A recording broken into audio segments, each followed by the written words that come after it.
C'est tout le monde qui est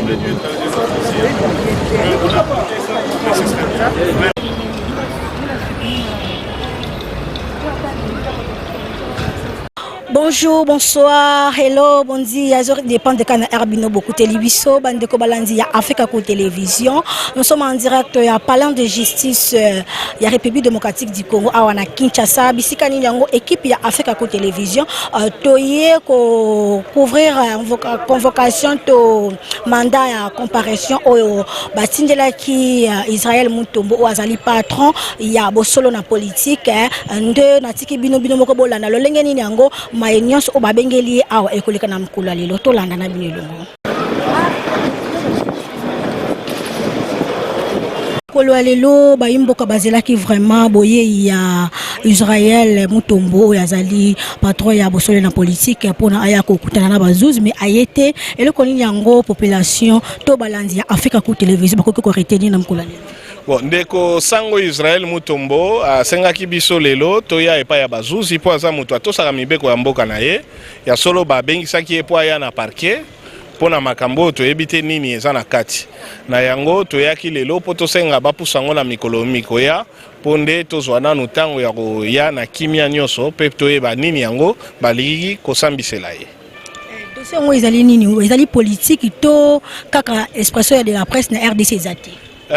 Nakoki koloba te po nayebi te nini eza na kati ya dossier eza na oyo babengi secret ya instruction ekozala mokolo tokoya nde bakoyebisa biso tina nini toya awa po soki mpe nani susu aye kofunda esika oyo kasi na mayema tali misala na ye toza na état de droit journaliste akoki kosala oyo liberté esengi asala engebene na mibeko ya mboka na biso ngai nde natondi bino avons été constitués par monsieur Israël Mutombo comme ses conseils pour la procédure de mandat de comparution qui lui a été décernée par le parquet général près la cour d'appel de Kinshasa-Gombe.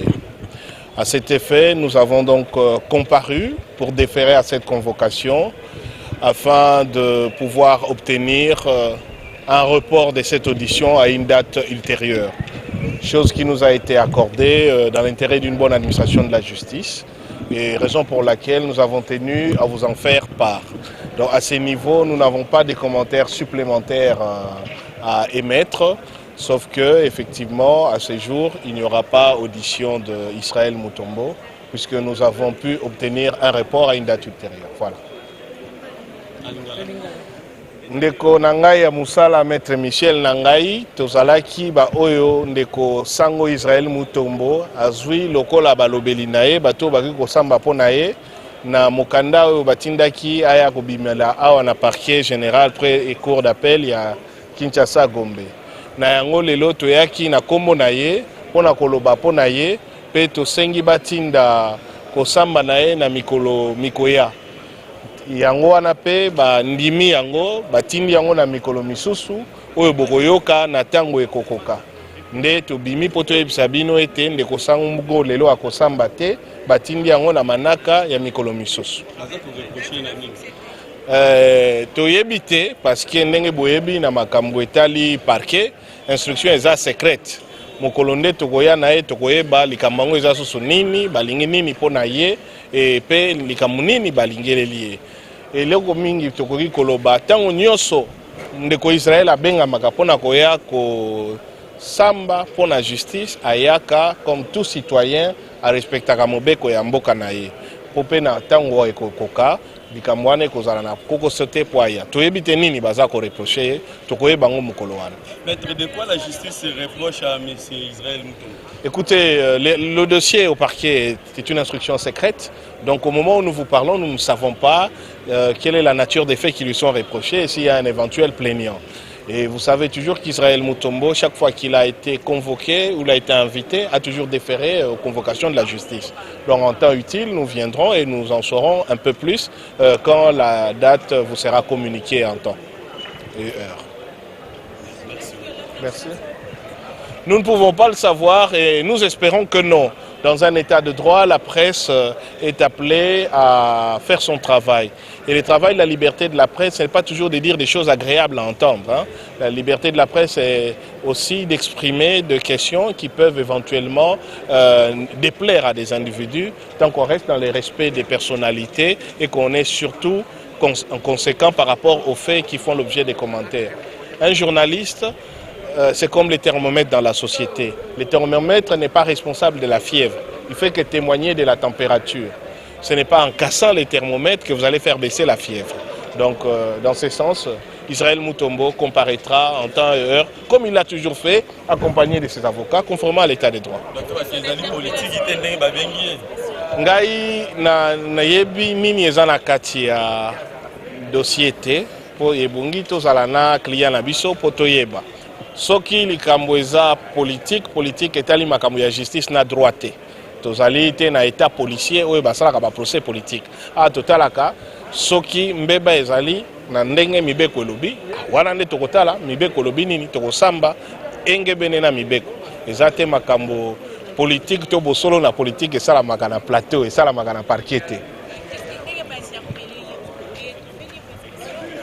te na état de droit moto nyonso akoki kobengama po aloba likambo soki bamoni ekei libanda ya mibeko soki mpe bamoni ekei nango ndenge bakanisaki te azongi ndenge azonga na ye kala likambo nde ezali kokoso mingi toza nango na Congo mibeko na biso eza penza na nzela moko te na ndenge liberté de la presse évolué na monde toza na code pénal moko eza nanu kolandela makambo na ndenge mokili pe constitution na biso esengi liso te na makambo ete liberté de la presse yango mingi ezosengama basala oyo babengi na lopoto dépénalisation des délits de presse to makambo mosusu elobamaka na nzela ya bamedia soki ekolandama elandama na ndenge oyo ya kokanga ba journaliste te kasi na ndenge ya ko rétablir ba fait soki pe ba indemnisation esalami kasi ezalaka susu makambo ya pénal pe makambo ya parquet te. Écoutez, on est là dans la spéculation, mais si vous partez dans tout ce qui se dit dans les réseaux sociaux, il faut savoir un principe. Les secrets appartiennent au dépositaire des secrets. Il ne peut être poursuivi pour avoir dévoilé un secret que la personne qui est légalement dépositaire de ces secrets. Nous, en tant qu'avocats, nous sommes des dépositaires du secret de l'instruction. Donc, si nous dévoilons ce qui se dit à l'instruction, nous sommes poursuivables. Mais un justiciable peut dévoiler ce qui se trouve dans son dossier. Il n'est pas poursuivable pour le secret de l'instruction parce qu'il n'est pas tenu au secret de l'instruction. De la même manière pour tous les autres secrets. C'est moi qui vous remercie. Shinae malamu et yangoana justice ezalaka pressé à pressé était ezwaka temps nango yangoana Monsieur Israël Mutombo akoyamba la sima ndenge procureur général ya Gombe awa à permettre yango. Maître Yves, le week-end dernier zalaki na ANER après lundi maman était sous convocation pour répondre semaine bandeli te on ko tché moi pression pour gaka monoko par rapport à vérité pour monsieur Mikolo na presse. Te eza makambo politique te awa eza makambo justice. Donc awa na parquet pe na ba tribunaux na ba cour basala makambo na ndenge ya mibeko soki makambo moko eza likolo ya mesa ya procureur to procureur général akolandelango na ndenge mibeko esengi elinko loba te ke mutu asali solo mbeba non akoya pona kotala nini eza solo na nini eza lokuta et magistrat akoki kondima ndenge ba avocat tosengi akoki kondima que ndeko amilengela ayambala sima justice ezawana pona mboka pona bana mboka pona Israël Mutombo pe eza contre Israël Mutombo te awa eza nde sécurité ya moko na biso ti ba avocat ozalaka eza pona mutu na mutu akoka ko compter na justice na oyo bazofunda ye nango bako reprocher Israël Mutombo la nini. Non mais maître Hervé Diakes azawana ça expliquer kibino eza makambo koki ko bimisate eza biso ba avocat toza tenu na secret de l'instruction. Donc to ko lobate so bazo reprocher na nini boye ko landa ndenge ba convoquer qui est il faut ko ta la suite ndenge ko zala. Biso avocat to ko banda ko bimisate o masolo ezali mais tout ce que bolandi ndenge maître Hervé Diakie salobi eza pona mbala ya simande akoya ko répondre awa ndenge bakonzi awa ya parquet ba permettre ye. Oui, Aza, journaliste d'investigation, oui, bien sûr. Est-ce que l'investigation a ça? Bonjour, Margot. Bonjour, Ginelle Pezo. Bandeko balanzi ya Africa ko télévision bazokola na oto yakina bino longo yo en tant que Mpanzi Sango babengisa kindeko oya biso Israël Mutombo pona koya ko répondre à l'invitation ya justice à monanité baloba avocat ne basengi ete ba poussa na date mususu vraiment okoki ko analyser ngolo lengeni. Non, c'est na Israël Mutombo frère à Mobali. Les Eliezer ils ont affronté Ngoïka Sanjisi, ils sont allés. Peter Teni a affronté Chibala à Bakenda. Yes, iko eloko ebikisi foto loba vérité za décharge à ça na aner. Nde baye nango. Alobi makambu mususu ayo sa makambu mususu. Israël Mutombo alobi ba chaîne ezami balé Top Congo na yebo solo. Il se trompe. Ce sont nous les Al-Qaïda de la politique. Biso ba Al-Qaïda. Eza été. Po biso to yambaye. Eza biso po zaka moi musala isha kokona Kongo mikili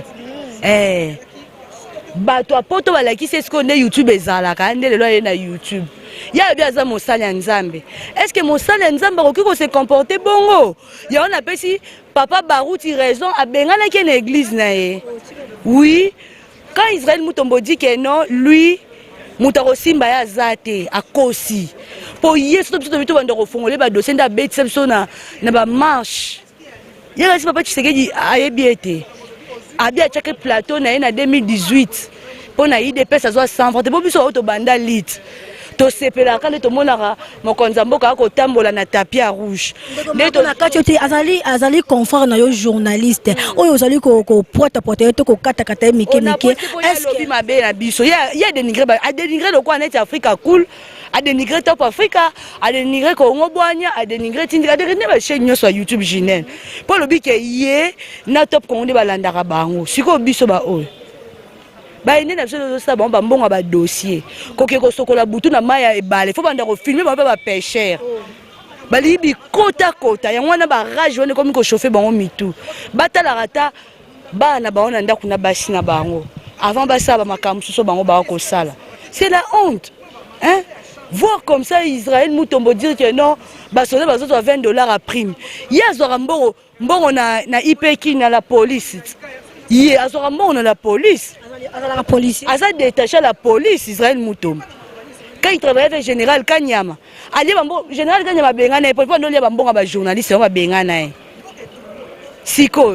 Et loko ya lobby wana, eza mabe makasi. Et go ça peuple oki ko se révolter.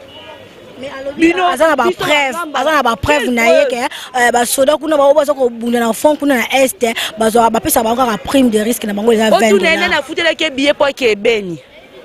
Tona ya futela ke billet po akende ni botu na. Yé mo kaza journaliste investigation. Investigation c'est quoi? Investigation ce sont des sonneurs relais. Eza yé. Yé investigation yo ko pesa ekasi. Na za na conseil pesa po ya yeba mingi. Mais il faut s'ander mobile ya ko affronter. Donc Akimi Maître Hervé, Aviana Peter a Kenda Makala. Pour Peter Aloba, maître, Nako Senga pardon te. Je pars. Peter Siani. Je veux pas m'excuser devant Chibala. Nakende. Peter Akenda. Eliezer Tambwe, confrère honorable, je salue. Eliezer Awanangoïka Sanj. Eliezer Abina Rosenga Ngoïka Sanji, pardon te, je fais quoi? Je pars. Eliezer Akenda Makala te. To marché qui a été Peter to marché to yepa chiba to chema kelele te on va kelele na makala ya tawana o za makala état de droit koloba makala tawana te maintenant la NER maintenant fait son travail. La NER est en train de faire maintenant son travail. Bola mondeko Israël Mutombo akimi kokoko tamira pembe na mkolo abangi donc ka jira ita makolo na mkolo en plus c'est maître Pebino basi en garde. Maintenant c'est l'ère maintenant de femmes. Le roi Bino comme ko vendre na ba plateau ko ba ko loba n'importe quoi et comme air à basi. basi bakomi osabana liso pesi bango elenge oloba ekomi era basi Junel onga mwana nga belaka kende makala ba traité kuna mwana bandoya onga lazaka nemik hôpital mabanga pesa na makala onga na belaka koskosu sana pesa na makala alo kwa blu komi koloba pona code na mibali ya poto bo continuer koloba parce que bokomi olekisa bokomi kolekisa c'est anormal. Et comme tous arabes bien, bon linga te que to koma makambo susu non c'est pas bien. Et te que so lobi que tous ba consoeur mais susu ba yina ba te kabiso na kinga kati. Mère ebika ki abia wa bana nga mama bia te wa bana na sipende ba sala musala. Ya bongo wa ba petite na nga. Boso pe mère pas arabe mais ba kanga bisot. Biso jeunesse to za baloko biso za ba bola teti Oui, pour jamais sanga sala ngote. Jamais sanga sala honte na sala musana nga après venir que lelo mon konzamboka lelo a koti présidence to kete to vuza kaka to continue ka musa to senga pe poste pété to saka musala domino bo ça ba journaliste révolutionnaire té to ba révolutionnaire té Ginel au moins que cabinet to lo na ni cabinet c'est quoi ba okanga bango kala mine tête junior mata wana ke ba Congo yango to sengi pe na Augustin Kabuya na Jean-Marc Kabundu bazala babatu talo ba ke ba Congo to mona ka ba Congo ba photo ba image ezate batiki ba journaliste nyonso il dépasse ça nyimbongo t'es parti au pouvoir yango ba Israël muto ba koma ko manquer biso pona bango c'est ça. Bonjour Yaya. Ndeko tozo awa na parlant de justice bisikani nyango ifo ndeko Israël Mutombo aya kokutana na bazuzi pona makambo oyo babengiseli ye meto moni ba avocat na ye balobi ete basengi na bazuzi ete bakoka ko sala ngo to ko tsango na date mususu a réaction ezani par rapport na makambo nyonso wana. Bon, réaction langa ezala moi toli kaka na bomesa no nete mesana ko pesa na batoli soki bakomi kolanda biso mingi bo totalaka to bangaka ngonga esa ngonga wana nde salaka ete batu bakweya pamba te obanda ko sala makambu moko esala ke batu tangu mususu bakoko bayo tangu mususu bakoko kanga yo ngana ko yebisa kaka ndeko Israël Mutombo amira ko kitana motema na ye akitana ba tension na ye pour nous on a bandeko belé ba journaliste to komi déjà na ezaleli ya kozala ba porte parole to sa sumusala mso ndenge ezala kité to sa sumusala ndenge ezala kité soko za porte parole moto songolo pakala ye wana ndo bandeko sala obando sala promotion eloko na kati yo te porte parole peut-être biso ba journaliste to sala ba lobeli ya peuple soki bisika wana peuple azali na capacité te ko kutana na ba konzi biso mito te kutisaka peuple na ba konzi yango ndeko Israël a osala musala na ndeko ange ndeko bona ebite o musala nini oyo koloba Israël ko sala neti biloko lobi ndeko Israël ko sala est-ce que ndeko Israël azana bokasi tom pifo ya koloba makambo tali bokengi sécurité nde simba mboka oiko bimisa te epi na kati ya mampinga basimbaka te kuna ya yoka ba mampinga ba yoka ka mampinga kasi soko mo kota mbilinga na kati ya armée yebisanga place na weza wapi. Donc ce qui ne comprendre bien de quoi Israël a kosi mbinga na kati ya armée parce que alobi vérité que ba soldat na biso ba oyo ba prime de risque o ba pesa ka bango za ka $20 yango ne ezali sumu ndeko na ebite prime ya $20 ozoloba wana so ezali sumu est-ce que bosenga ya solo eza yango prime wana ngana yo ya laksi biso ba papende bango bazwaka bon ezaka $20 est-ce que eza solo pas maté soki awe kindaka ne musuku ne ko koma $20 bakoluka batia ba o wana bazali kolona bango batia bango maboko monte ke soda bakanga ke bongo pamba te Antoine Tshilombo Tshisekedi yebi nyonso zo lekana est azange loko moko te. Tu peux kosunga président de la République to ba konzi oya ba mapinga ya likolo koyeba ete misolo o batindela bango ekomaka te ndeko sango a dévoilé secret wana nyonso ndeko ayebi na ye makambo tali mapinga na sécurité basakana kana ngote wana eloko nazo ebisa to sakana na biso entre biso na biso ebisa ministre de justice luke loko nini ya kotia kimia luka asala loko yefo adiembela ka ministre de justice o kanga soda te soda bo mamutu na soni biso no to yebi o sakana soda bo mamutu na soni mais ntango yo komi makambo ya bokengi makambo ya mampinga okomi kobimisa yango boye bato wana bakoyeba deja lokwa ya koloba boye seke bango nde batindi to luka tosala eloko moko boye totia moto totia mboka na moto epi toyebi bato ndenge na ndenge baza na kati ya mampinga na biso eza kaka bakongole te ebele mosusu basi bakota kala kasi lokola bango misusu bazanga na bosenga ya kosimba to ya kokengela mboka na ndenge solo te bakoluka babebisa yango kasi bakoprofite kana eloko mokie te bino bolingaki bosala biso boye yango mpe tobi tosala boye moni eloko wana nayebi te makambo nyonso Antoine Tshilombo Tshisekedi osala eza batindi ete akuta badossier na maboko to akuta yango na mesa mboka babomi pendant 18 ans soki 20 ans bolingi babongisa ngo na 2 ans kaka kenda tali ba mapinga kenda tali sosa bino moko wana bolela classe bana batanga ebele ba fazer bele ata ba fazer te bana ndako misusu bazangi na makoki ya kotanga te lelo bakomi otanga banzelo tozangi na so de muto ngo ekoti banzela mike osala ite mingi lelo to kolela ko je peux ozali mopandi sango est-ce que moni te ke makamone sezo ko leka ezali ko tout fait expression de la presse to ndengeni eza ko tout fait ndeko na lobby état de droit comme état des ordres te to le lelo biso ozolo beloko eza na molongo te oza pe na mpifo ko lobango ko lelo te ka pozo succès ndeko nayebi te toza na posa ba réflexion kosala kitoko tata ekolo tolingi osala boye po réussir fo sala bayokaka biso ebelenga mpe na loba na moni salama po bayokaka biso kasi nakoki mpe kotelema te natia moto po nga naza journaliste kasi nakoki kopesa yanga mayele makanisi bakosala na ekolo nini bakoki kosala boni po ete ekolo ezanga te bakoki kosala nini po ete ekolo etomboma bakoki kosala nini ndeko koza état de droit tokoganga tokende kosopa biloko ya bato te po bakanga oganga bakangi olobi état de droit nani ndeko Moïse alobaki ete alobaki na masolo na ndeko Israël mutala lobi bati bapesi mbongo epai tata ekolo bapesi mbongo soki basala nango ni wana na lokwa na landaka penza be mission na ete wana sikonga na yokaki ka point de presse wana na hôtel du fleuve ayebisi bino nyonso bozala ki oleza ingate wala ezaki mabi neti yo biloko lobaka wana osala ba preuve te bilembo te olobi ete bapesi nga mbongo est-ce que yo ozali na ba preuve to bilembo wana elakisa ke bapesi nga mbongo soki lelo na kangi yo okoganga ete na tango état de droit nde bakomi kokanga bato wana bino nyonso boyokaki wana siko tolinga na pesi eza tenge na condamné nga na pesi bandeko nyonso bapandisango na pesi bango courage ya kosala musala na ndenge sengeli ya kotika kozala ba porte parole bato mususu bakomosala ngo po azala ka porte parole akinga ntika na étouffé na tia moto boye koto soko eziki biso koto tororenye et kopesa biso ba congolais sikate to ekotombola nkita ekolo na biso te na ngongo tozala na esprit d'équipe soki moto mususu azwe bonga to sunga po ezekolo na biso soki bakaboli kongo to bateki kongo to kozala ba congolais te toza ba congolais po toza ezali peka bongo na mandat ya Joseph Kabila pour nani na mandat ya Tshisekedi peuple congolais elingi kututé bato bakoka ko critiquer pourquoi pas parce que to monaki nango na président sortant soki likamamo ke soko simba te to monaki bato bazali ko telema ote boyeboy biloko soko mata de partout na bawezi bato baloba te opo ani mini bozo la kiseke biloko mati est-ce que bozo mona te ke bokomi ko sala ngo ki fanatisme to nini de koza ki fanatisme te toza na posa ba ide mon biso ba pandisango to ya kana critique makasi te ya ka pe na makanisi no to ko sunga mboka ti yo moninga na moni boloko biloko ezo bata ba paya nano bateka ka ba biloko ya ba détail oyo bakata na koteka na détail bango bayela soka ngo biso moko toteka na nde na moni place oyo lokola mbisa ezomona na te